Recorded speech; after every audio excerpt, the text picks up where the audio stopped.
Good morning, everybody. Happy New Year and welcome to the first meeting of Cabinet for BCP Council in 2025. My name is Councillor Millio and I'm the leader of the council and I will be chairing the meeting today. Next to me is Councillor Mike Cox, who's the deputy leader. I'd like to welcome members of the public who may be joining online here with us today, and of course Cabinet members and other councillors who are in the room and online. First of all, I'm going to hand over to Democratic Services to go over the housekeeping for today's meeting. Sarah. Thank you. Please note that this meeting is being recorded by the Council for live broadcast and will be published on the Council website for a minimum of 6 months. The meeting may also be recorded or streamed for live or subsequent broadcast by members of the public, although ultimate discretion in this matter lies with the Chair in case of disruption. For those in the room, please note that if the fire alarm sounds, please exit the building by way of the nearest available signed fire exit route and make your way to the assembly point at the War Memorial in the gardens opposite the front of this building in Bourne Avenue.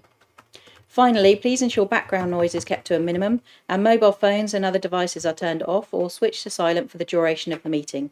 For those in the room, this includes turning off microphones and turning the volume down completely on your laptops. Thank you. Thank you, Sarah. So we move to agenda item 1, which is apologies. I've had one received, which is from Councillor Carl Brown, who is the chair of Children's Overview and Scrutiny. But apart from that, I haven't had any others. Agenda item 2 is declarations of interest. None have been raised, but is there anything amongst Cabinet members that we should be aware of?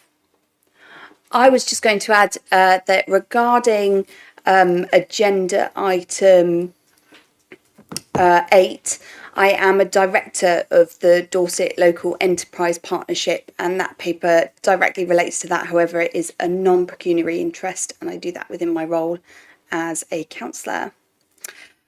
Okay, so on to agenda item 3, which is the confirmation of minutes. This is of the last cabinet that was held on the 10th of December last year. Is there someone to propose this item? I'm quite happy to propose that, Chair.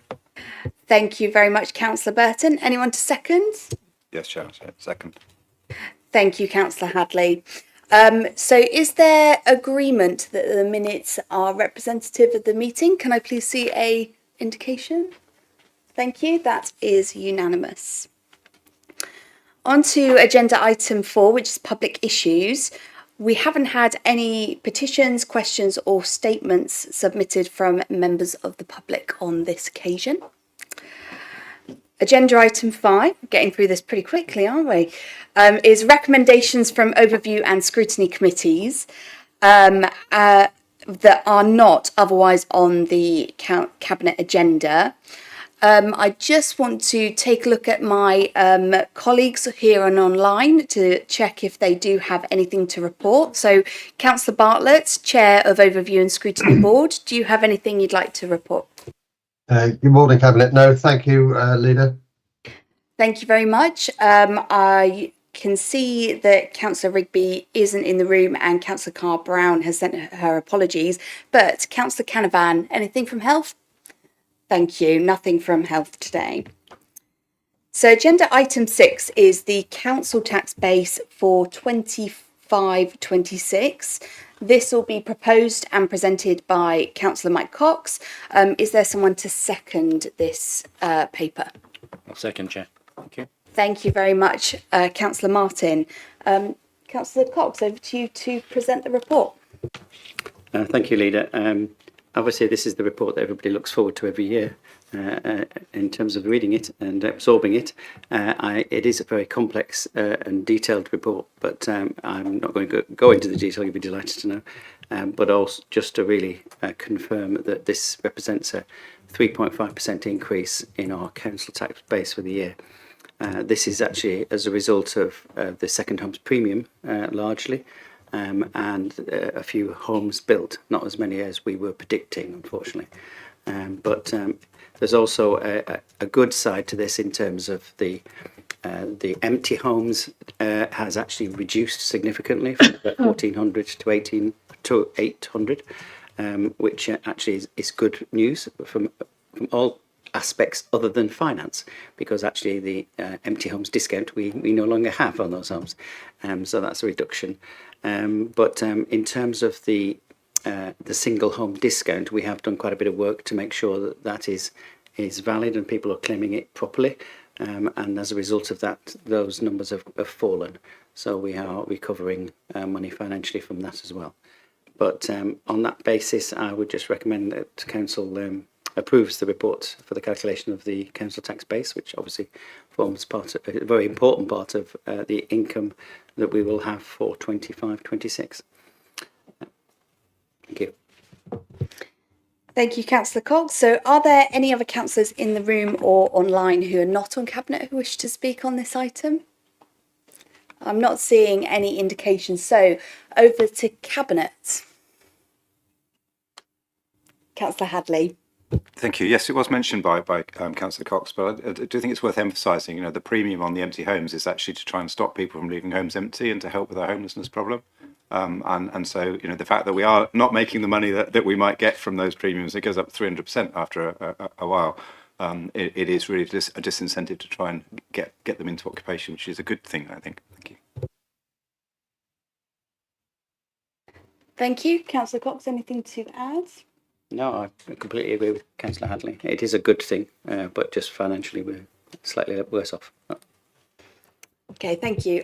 So let's take this to a vote. All those in favour of the recommendation? Thank you. That's unanimous. Okay, so on to agenda item 7, which is the Q2 Corporate Performance Report. I'll be proposing and presenting this report, but is there someone willing to second? Yes, thanks, Chair. I'm happy to second. Thank you very much, Councillor Wilson. So in May last year, BCP Council adopted a shared vision for Bournemouth, Christchurch and Poole to run from 2024 to 2028. And it was developed following a process of stakeholder engagement and consultation. The vision includes a comprehensive set of progress measures that will track performance against the focus areas. And the focus areas are our place and environment, our people and communities, and then also our approach as a council.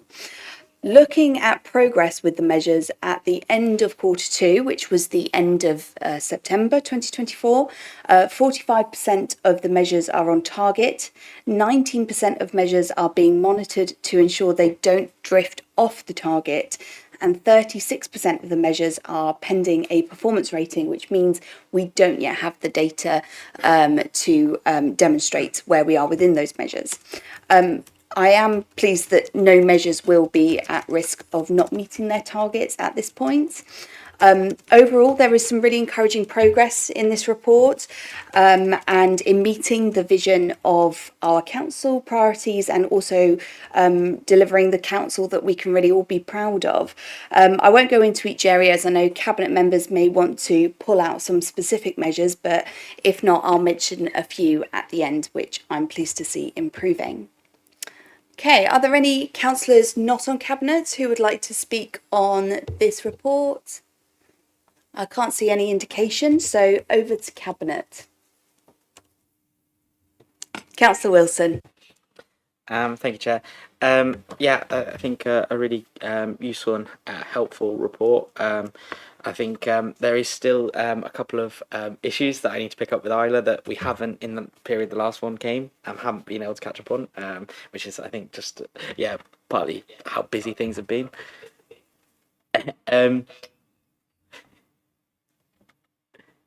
Sorry. Just to explain, we have a little bit of an echo in the room suddenly, so bear with us. Sorry, Chair, this is my fault. I can't hear you. I can't hear you on Teams. I can't hear you on this so I'm fiddling with my computer, so I apologise. No problem at all, Councillor Canavan. If there's any support we can offer Councillor Canavan so we can get the audio to you, that would be great. But I'll go back to Councillor Wilson. Thank you. Sorry. I think the main thing I wanted to highlight out of the report is under good quality homes that are accessible, sustainable and affordable for all. And it's around something that's been spoken about quite a bit over the Christmas period, but the reduction in the number of homeless households in bed and breakfast. So the actual number of 159 in June was obviously progressing very well.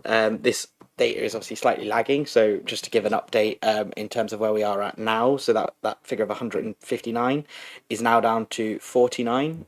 So we've managed to smash, to be honest, our target of 100 households by the end of the year in bed and breakfast. So just wanted to put on record again my pride in the team, and both in terms of housing delivery and housing options, who have worked really hard to make that happen. So yeah, just wanted to say thank you.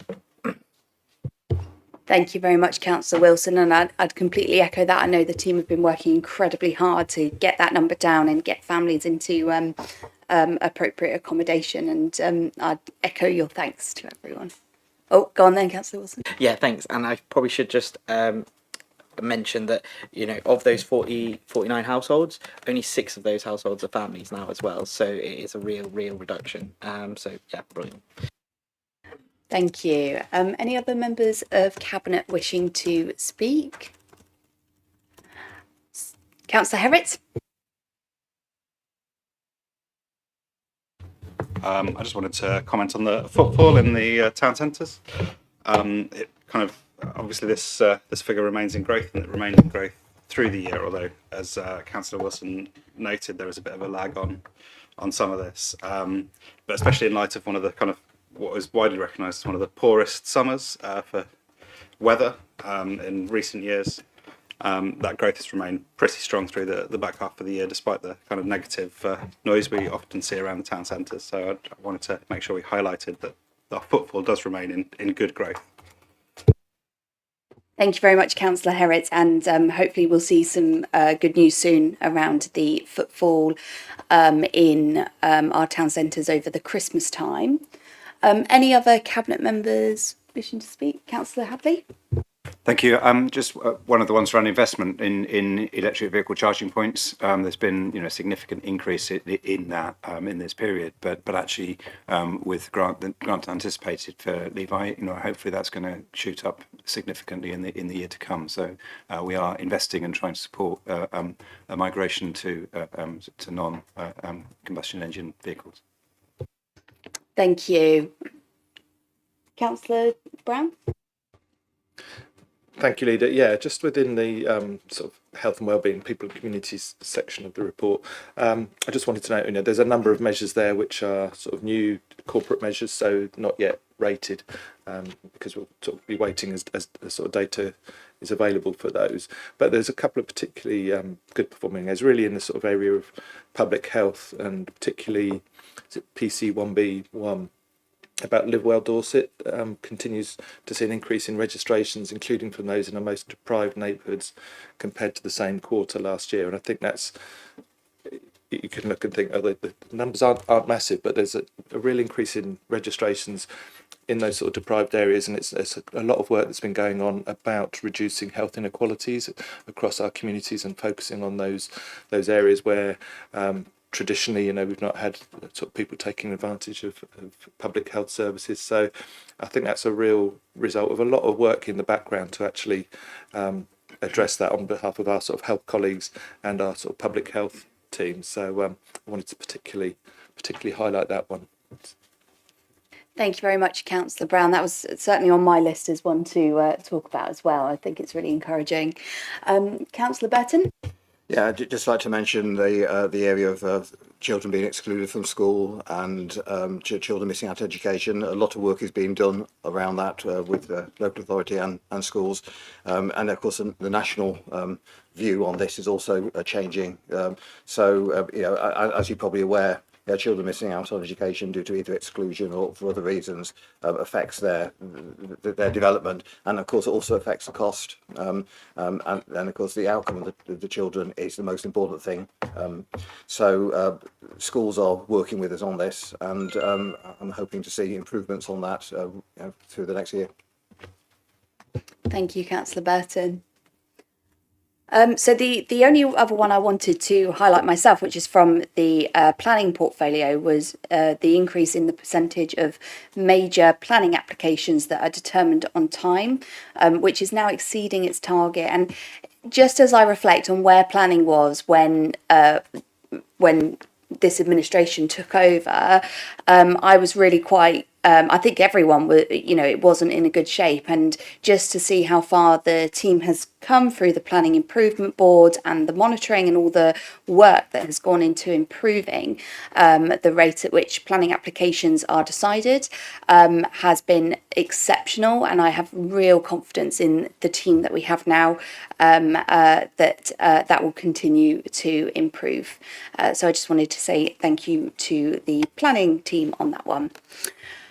Right, so this item is for a decision. Can I, hang on, bear with me just one moment, just want to find that in it. So it is an item for us to consider Q2 performance and note the work that continues to expand the data available on the interactive performance dashboard. Can I take a vote on this one? All those in favour? Thank you very much. That is unanimous. Right, so we move on to agenda item 8, which is the Dorset Local Enterprise Partnership. I will be proposing and presenting this report. Is there anyone to second? Thank you very much, Councillor Herrett. So the Dorset Local Enterprise Partnership, or LEP, was originally set up to support the long-term resilience of the businesses, workforce and communities of Dorset, co-developing local strategies, driving economic growth and productivity, attracting funding and investment, and working to transform careers, education and helping shape a skilled, adaptable workforce. Government has for a while been looking to cease funding functions previously delivered by LEPs across the country and instead integrate LEP functions into local authorities and I would assume potentially into strategic authorities. Across the two councils in which the LEP operates, Dorset and BCP, officers and cabinet members have been working to collate information, consider the detail, the implications and the contractual requirements to present a plan to integrate those functions by the end of March 2025.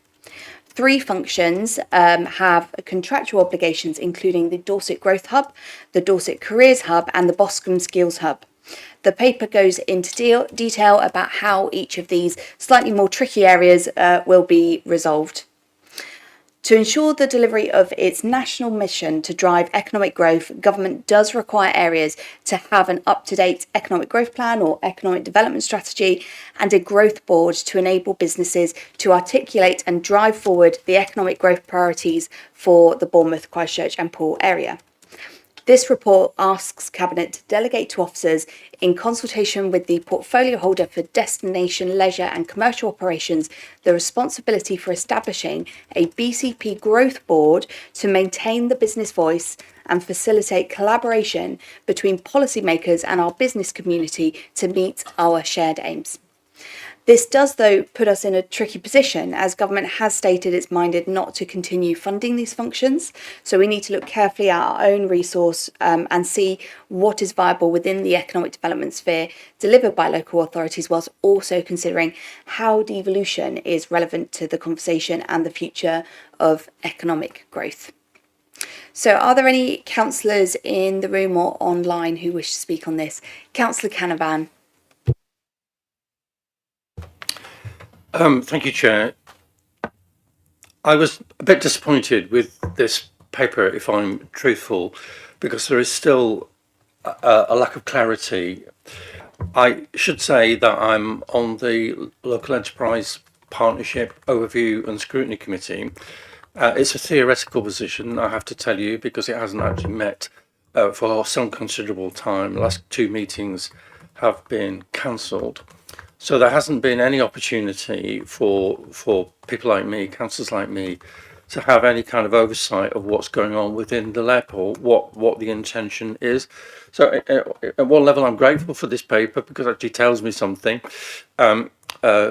which I've been searching for some time. But the other thing that concerns me about it really is that, and I guess you'd expect me to say this, that the concern I have is about Boscombe Skills Hub and the link with the Towns Fund. That's been quite, I think, an innovative and important piece of work that the LEP has funded, and the prospect of it simply disappearing and it not happening anymore is a bit of a concern that I have. So I absolutely agree, Chair, that we should bring this work back in-house to BCP. We absolutely need to do that. I don't know what the growth board is. I'm kind of hoping there's a clue in the name. But I'd much like, be much appreciative to know who's going to be on it, what's the composition, and actually what's it going to do. The key thing for the work of the lab, from its inception, was the whole area around skills, and I'm really not sure where that's going, and the whole issue of devolution is important, and that's why I was a bit disappointed with the paragraph in the report about the careers hub, which we seem to be just letting Dorset carry on with, when I think we should be doing it ourselves, and the prospect of actually commissioning out the work, or the remaining work, of the Boscombe Skills Hub, I think is also quite disappointing. I'd like to be able us to do it. To be honest, I'd like the community to be able to do it, because it's generating a lot of local interest and supporting lots of local people. So I would be really appreciative of some consideration being given to that. But my final point about the whole concept of what this is supposed to be doing, it is supposed to be about growth. It is supposed to be about regeneration. And the debate that we had the other evening at Overview and Scrutiny Board, which was the update on regeneration, I just think it lacked, forgive me, but I just think it lacked any kind of ambition on the part of this council to actually make a stab at regenerating the area that we live in. So I found it a little bit weak. If I'm truthful, we need to do much more than that. We need to be much more ambitious than that. And when we get to the debate this evening, I might want to say a couple of things about ambition for this council. Thank you. Thank you, Councillor Canavan. I'm looking forward to it. I'm just going to see if anyone else wants to speak on this item before I sum up on those points. I'm not seeing any indication. What I would say, though, is we're in a position of limbo with the skills and the growth area of governance, because we have the government that was very clear it wants to close down the LEPs, and has done. Across the country, LEPs have disappeared, functions have gone back to local authorities. However, we're not seeing a commitment to funding these things from government, and instead, I completely agree. I think the issue around devolution is really important when it comes to this, because the assumption is that this would move over to a devolved strategic authority. And what I'm worried about is we spend our time investing massively in this for it to then be taken out of our hands if a strategic authority is in fact created following this evening's meeting and the debate that we have. On the whole piece, though, when we talk about our ambition, I think that there is ambition here, and we've been very clear that rather than shut things down altogether, there will be a growth board, a meaningful growth board, which will bring in the voices of business and business leaders and stakeholders from our partners, like the bids, like the chamber, and all sorts of different people who are on board with this skills agenda. And what I worry about is, as devolution comes down the line, that we may be put off track by the way that this is being set up for the long term. So I just want to say that I think that we are in that position of limbo, and I would appreciate the support of all councillors to see how we can best integrate the business voice into our decision making, and be able to move forward whilst we have a lot of uncertainty around what the future holds.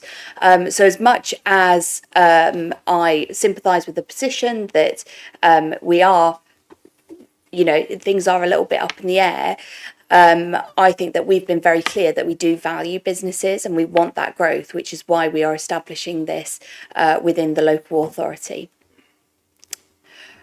Right. So I'm going to consider that was my summing up. And it's recommended to Cabinet. We've got A, B and C there. If I could please ask for a vote on this. All those in favour of the recommendations? Thank you. That is unanimous. So we're going to move on to agenda item 9, which is the progress update on the ASC Fulfilled Lives programme. Councillor Brown. Thank you, Chair. Yes, I'm pleased to provide this progress update on the Adult Social Care Fulfilled Lives programme. Colleagues will be aware that obviously in July 2024 we had a report which gave a lot of detail about what the transformation work that was being planned within adult social care, and Cabinet and full council approved the £1.79 million investment needed for the first year of the Fulfilled Lives transformation programme within adult social care, and requested a progress update to Cabinet now in January 2025. The members, just to remind members, there'll be a total investment anticipated of £2.9 million in this transformation, with a further report due in July of this year with recommendations for the future. And also members will be aware that there's quite a few different programmes going on within sort of health and wellbeing and the social care right across Dorset.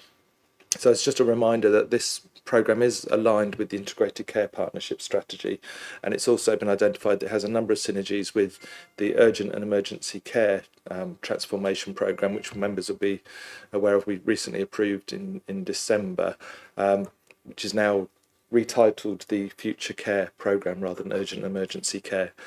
So those programmes are going on as well as this one within adult social care, and those people take the work of this is linked into the Urgent Emergency Care Transformation and Future Care Programme. So they'll be working alongside each other.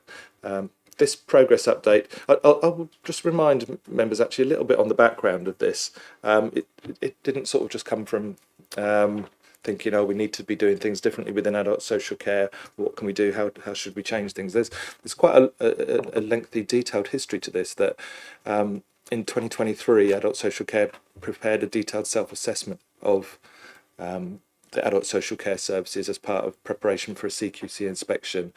The LGA came in and we had a peer challenge to look at the self-assessment and look at recommendations about how adult social care should focus their work. We worked with the LGA as well to do a financial review to be able to understand the financial challenges we had within adult social care and the opportunities to make changes to how we developed our services, as well as work with partners in care and health. So a lot of background work was done on this and pilot programs were developed. So this program is really the culmination of a lot of detailed thought and detailed work with partners and advisors and looking at other activities across the country. So it's a really well-informed piece of work and well-informed plan to transform adult social care.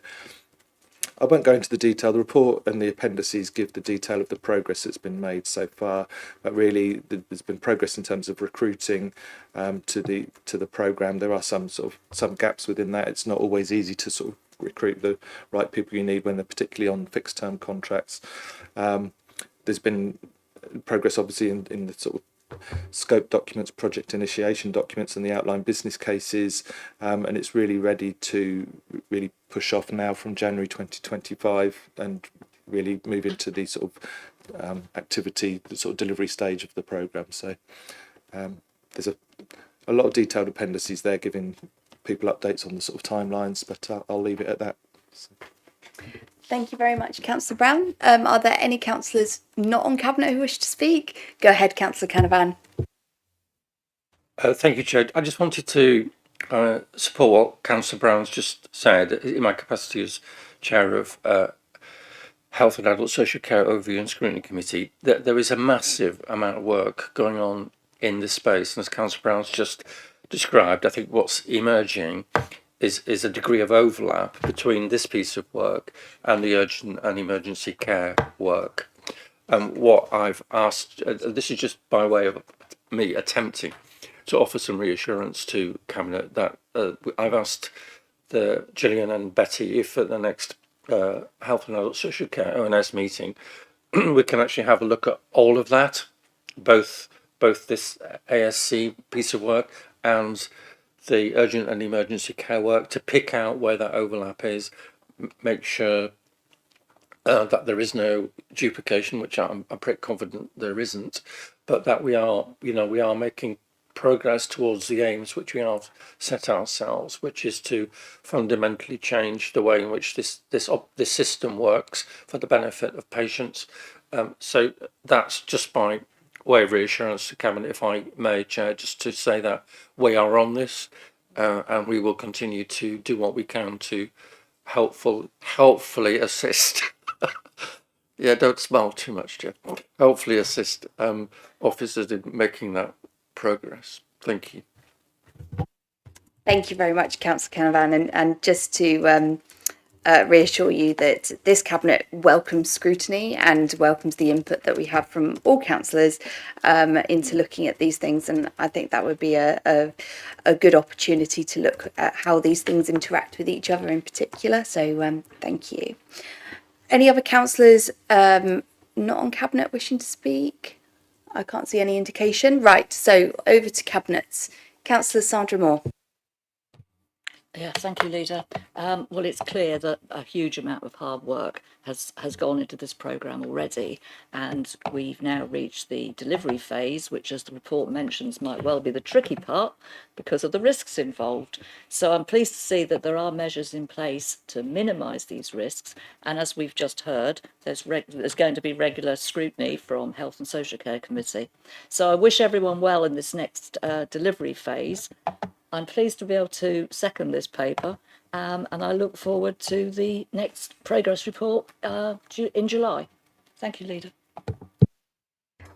Thank you very much, Councillor Moore. Any other councillors wishing to speak from Cabinet on this one?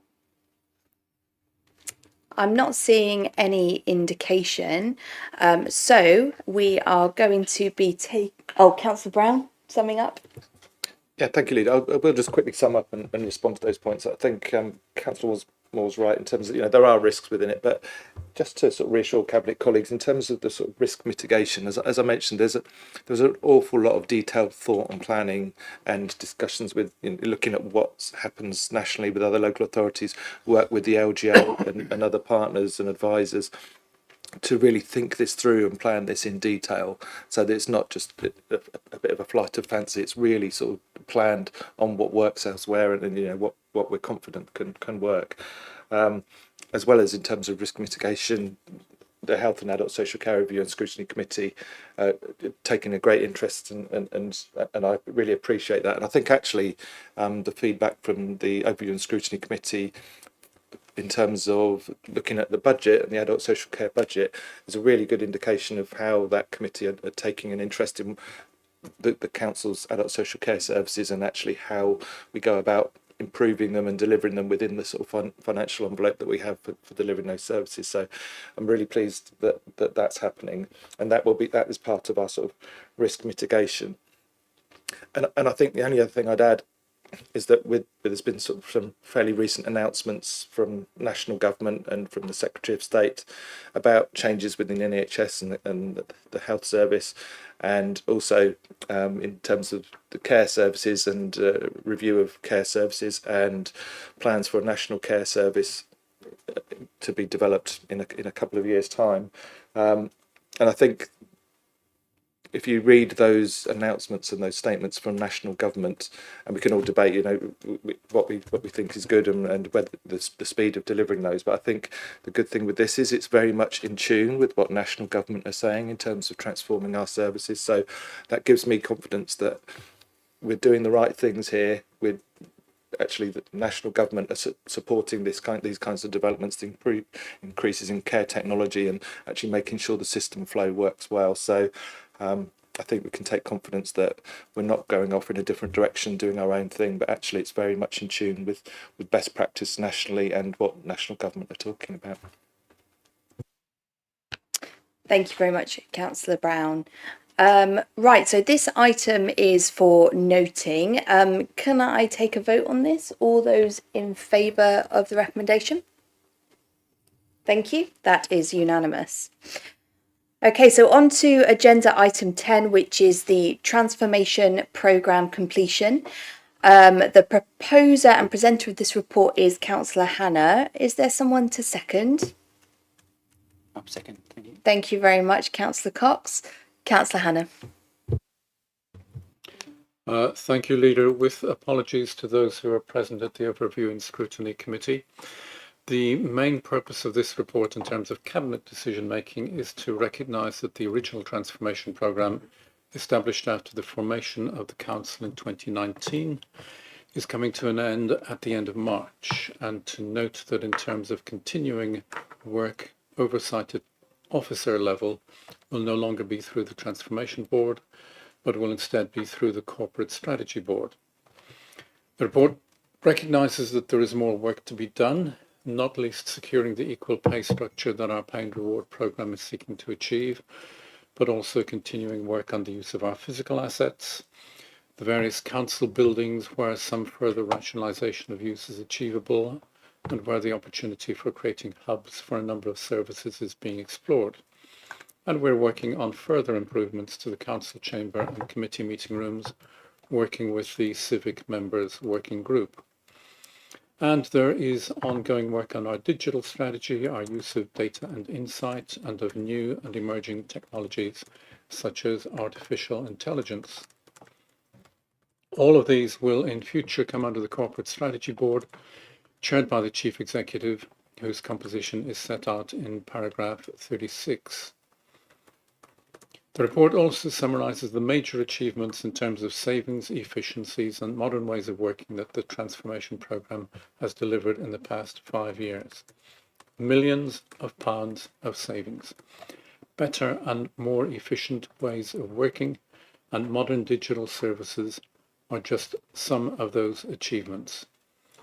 By the end of this financial year, £41 million in estimated one-off investment will have generated total net revenue savings of £35 million. Then, every year thereafter, there will be a minimum net annual revenue saving of £21 million, subject to a further one-off investment of £9 million in 25-26. Over the next 5 years, that equates to additional savings of over £100 million, which seems a not unreasonable payback for the investment involved. These savings are set out in paragraphs 6 and 7 with further detail in the appendices. The critical achievement, however, is that the transformation programme has helped to create a single unifying culture and way of working for BCP Council following its formation with the 4 former councils. That was never going to be easy, and it is a tribute to our staff that it has been largely achieved. Instead of 4 diverse systems, the Council now has a new operating model, upgraded technology and digital infrastructure, which have revolutionised how the Council works. The upgrading of the Council-wide IT infrastructure has enabled the organisation to combine legacy systems and processes, including a Dynamics Finance and Operations platform that integrates finance, HR and procurement data in one location, allowing staff to self-serve efficiently. Further detail on the developments in IT is set out in paragraphs 12 to 18. Our use of physical buildings has been reviewed, with a single modernised civic centre being fashioned in the Bournemouth Town Hall complex. Further information on our estates and accommodation strategy is set out in paragraphs 20 to 24, including reference to the rollout of some 5,000 laptops and tablets to support flexible staff working. I won't comment in any detail on the continuing negotiations towards the implementation of pay and reward, since this was addressed at our December meeting. But I do want to recognise the ongoing work undertaken by our People and Culture Directorate on our people strategy, as set out in paragraphs 27 to 31 of the report. All of this has been achieved in difficult financial circumstances and with the added complexities of living through the pandemic and the additional pressures that it created. May I therefore express appreciation to all of the staff who've worked on the transformation programme, in particular the directors I have personally worked with since taking on this portfolio in 2023. Katie Lacey, the then director, and Sarah Chamberlain, the current director, who is here and ready to answer your questions this evening. Sarah Dean, the Director of People and Culture, and Matthew Rhodsap, the Director of Customer and Property Operations. May I also express thanks to the members of the Transformation Working Group who have undertaken deep dives into the various aspects of the programme and provided a combination of interest, support and challenge in the process. The intention is that the working group will continue to meet to monitor the ongoing work. And lastly, this is as presented to the Overview and Scrutiny Board on Monday evening. I'd want to express gratitude to them for their interest in the transformation work and for the positive comments that they offered at that meeting. So open to comments and questions, and I move the recommendation. Thank you. Thank you very much, Councillor Hannah. I'm just going to look to Councillor Bartlett, as this was considered at Overview and Scrutiny Committee on Monday, to see if there is any comment from that committee. Thank you, Leader. No, I'd just like to echo Councillor Hannah's comments regarding the success of the transformation programme and our appreciation to all the people that have been involved in the programme since its inception. And bearing in mind there's been an awful lot of people over a very long period that have been engaged in it. But as I said at the meeting, and this was echoed by most of the comments at the meeting, that the outturn is quite a remarkable achievement. And we thank all the people and staff that have been involved in that process. Notwithstanding that, we recognise there's further work to do, and it is a bit disappointing that the issue over the staff pay and reward issues has not yet been completed, but we look forward to that happening as soon as possible. Thank you. Thank you very much, Councillor Bartlett. Are there any other councillors not on Cabinet wishing to speak on this item? Okay, over to Cabinet. Councillor Cox. Thank you, Chair. Leader. Sorry. The really what I just wanted to echo what Councillor Hannah had said, and I think his summary of it was excellent. I think one thing that when people look at this report, they will turn, what have I got out of this? This is all very well. This is local government speak. I don't see any difference. We're getting less services for more money. And that's the usual response that a number of residents, not everybody, will come up with when they read this kind of report. I think what we can say is what would have happened if we didn't do this. Because if we didn't do this, then there would have been significant cuts in services, that would have bitten hard with a lot of local residents, particularly the most vulnerable residents in the community. And therefore, I think we should acknowledge that if this hadn't have happened, the cuts to basic services would have been significant. Certainly from a Christchurch perspective, I would also say that our council tax would have been significantly higher, because actually one of the things that Christchurch has gained is a lower tax threshold than had previously been set, and the council tax they are currently paying is significantly less than they would otherwise have paid. So there are significant benefits that the council and the residents have because of this transformation. I would also echo what Councillor Bartlett said, that I don't think this should be seen to stop here. This is an ongoing process as far as I'm concerned. and we are obviously, we as a council should always be looking to transform and renew our services in order to reflect the current position. Thank you very much, Councillor Cox. Councillor Martin? Yeah, thank you, Leader. Just picking up a couple of things. Clearly echo everything that Councillor Hannah said about the amazing work that's been done on this process over a long time, and the tremendous achievements through transformation. And again, picking up on what Councillor Cox has just said, there is more work to be done, and I wanted to specifically address that, as well as the fact that I've just noted that Councillor Cox, I think this is the first time in a cabinet meeting that somebody's mentioned Christchurch before me, but you know, not to worry. So again, apologies for those of you who were at scrutiny on Monday, but I obviously brought forward a report on our progress on centralisation of complaints, and I just wanted to, if anybody, excuse me, the report on the cabinet paper says transformation programme completed. Obviously, there is much more to do, particularly in the area of complaints, and obviously it's from a complaints point of view. It's obviously disappointing that we're not further along the line with that, but I understand the reasons, and you know, that's not a criticism. It's simply a recognition that getting our complaint system right is really, really important. It's obviously massively important for our residents, who, as I said on Monday, when they complain, are either frustrated, angry, upset, worried, or potentially in crisis in some of our services. So, or a combination of all those things. So it's so important that we get our complaints system as good as it can be, and it's also, again, as I said on Monday night, is really vital in terms of our reputation, and that kind of picks up what Councillor Cox was saying. That actually people will say, in terms of transformation, what's in it for me? I don't notice any difference, but actually, the one area that we can really improve our reputation and enhance our reputation amongst our residents is getting our complaint system as you know, really good. And I know we're working towards that.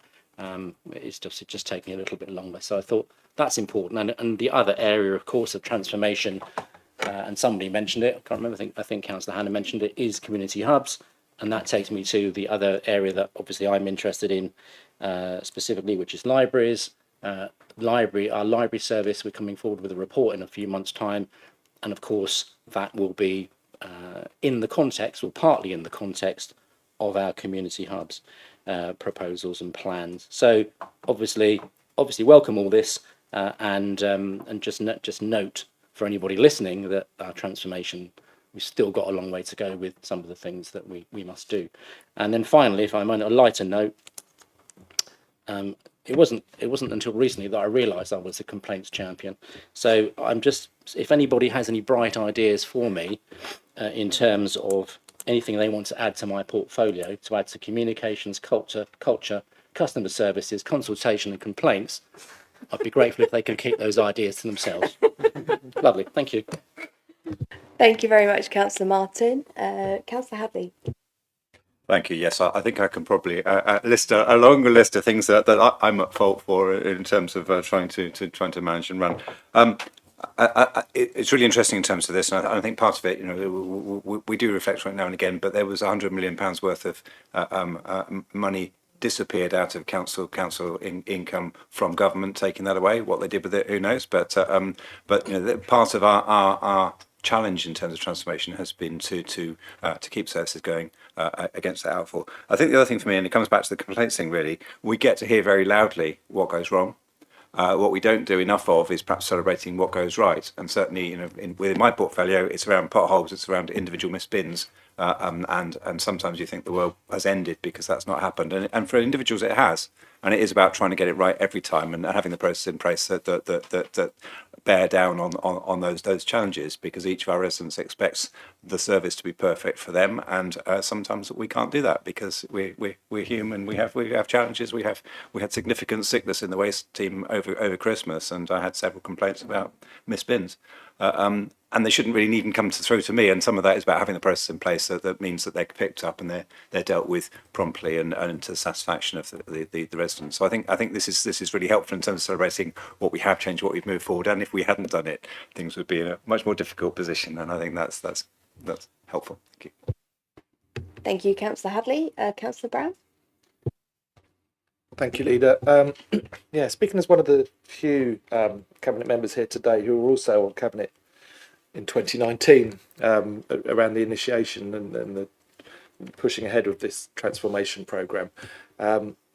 It's really interesting to look back and think we overlook how much has changed in 5 years and the number of difficult decisions that have had to be debated and worked through in those 5 years to deliver this, not least of which was, the conversations about having 3 civic centres and, the rationalising that down to 1 and where would that would be and what we needed to do to facilitate that, as well as a whole host of sort of difficult decisions over that 5-year period to actually work through this transformation programme.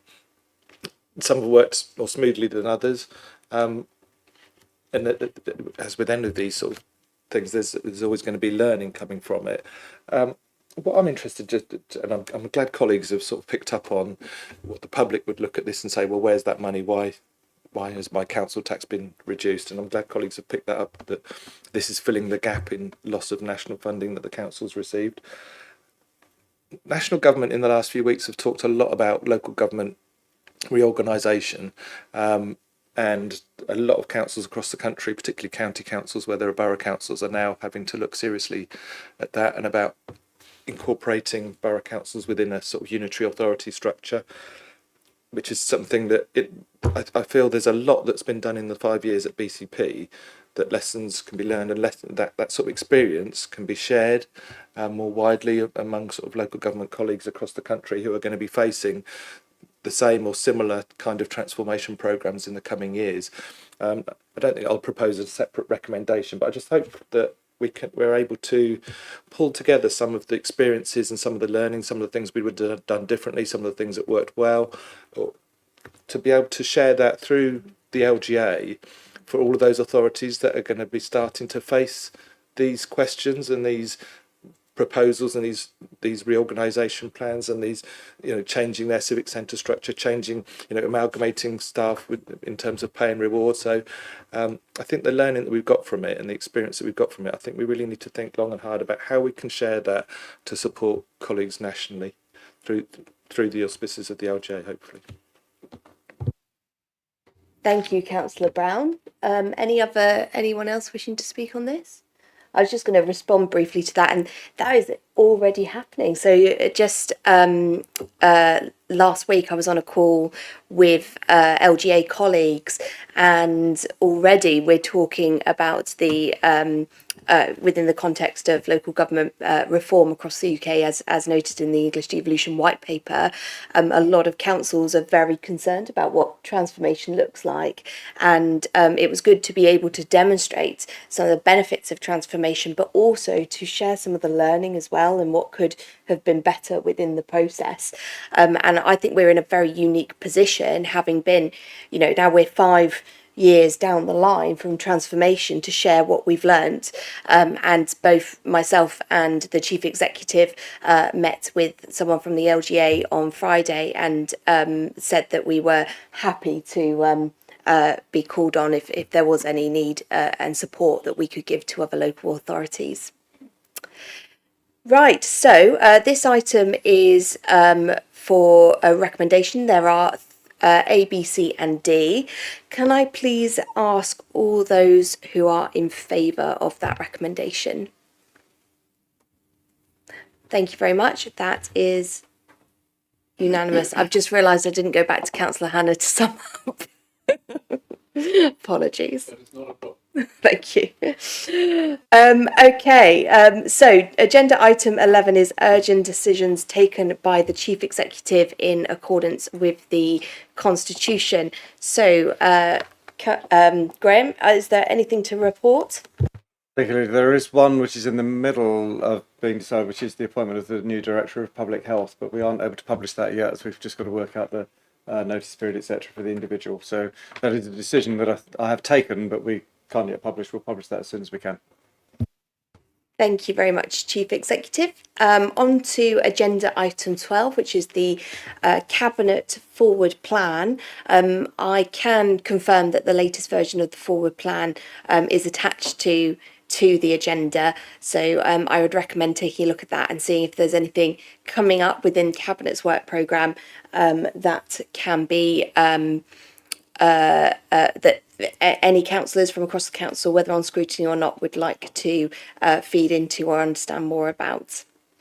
So that leads me on to the end of the agenda, and I'm going to close the meeting for today just to say thank you, and I wish you all the best for 2025.